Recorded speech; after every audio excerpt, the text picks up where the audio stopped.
Hello friends, welcome to our channel. Sreeja reentry ఉంటుందా అంటే 100కి 99.9% ఉంటుందనే అంటున్నారు. ఇక బయట టాక్ కూడా వస్తుంది, శ్రీజ రీఎంట్రీ అందరు ఇదే చెప్తున్నారు. ఇక ఇదే విషయానికి వస్తే నేను క్లియర్గా చెప్తా, వినండి. ఒక లైక్ చేసి చూడండి, తప్పకుండా క్లియర్గా చెప్తాను. లాస్ట్ సీజన్ అంటే బిగ్ బాస్ 8లో ఎలిమినేట్ అయిన వాళ్ళందరూ బయట నుంచి వచ్చి ఒక వీకు ఇంట్లో ఉన్న వాళ్ళని నామినేట్ చేస్తారు కదా, ఒక వీకు. సేమ్ ఈ సీజన్లో కూడా అలాగే చేయబోతున్నారంట. అయితే ఈ ఎలిమినేట్ అయిన వాళ్ళు 7 మెంబర్స్ ఉన్నారు కదా.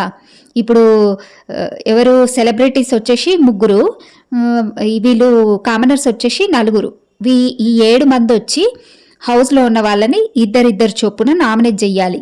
అయితే వీళ్ళు వచ్చి నామినేట్ చేసి సెలబ్రిటీస్ ఎవరెవరు, సృష్టి వర్మ, భరణి, ఇంకా ఫ్లోరా, వీళ్ళైతే హౌస్ నుండి వెళ్ళిపోతారంట. ఇంకా ఈ కామనర్స్ మాత్రం హౌస్లోనే ఉంటారంట.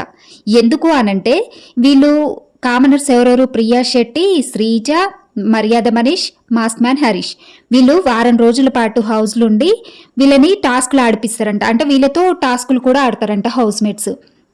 ఇక టాస్కులు ఆడిన తర్వాత ఈ 1 వీక్ వీళ్ళకి ఓటింగ్స్ అనేది ఉంటుందంట. ఇక ఎవరైతే ఆడియన్స్ ఎక్కువగా ఎవరికి ఓటింగ్స్ వేస్తారో ఈ 4లో ఈ ఓటింగ్స్ ఎక్కువ వచ్చిన వాళ్ళని హౌస్లో ఉంచుతారంట. ఇంకా మిగిలిన 3 బయటికి పంపించేస్తారంట. అయితే వీళ్ళ 4 అయితే 1 వీక్ పాటు హౌస్లోనే ఉంటారని టాక్ వస్తుంది.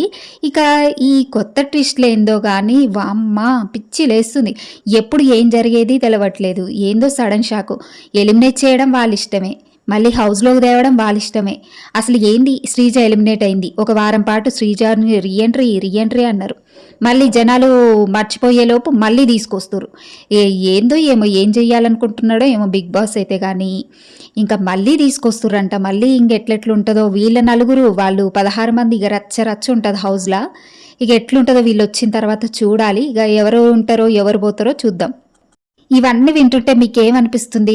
అసలు ఇక వాళ్ళని తీసుకురావడం కరెక్ట్ అనిపిస్తుందా, లేదు వద్దు అనుకుంటున్నారా? మీరు ఎవరు రీఎంట్రీ కోరుకుంటున్నారో ఒకసారి కామెంట్ చేయండి, నేను కూడా తెలుసుకుంటా.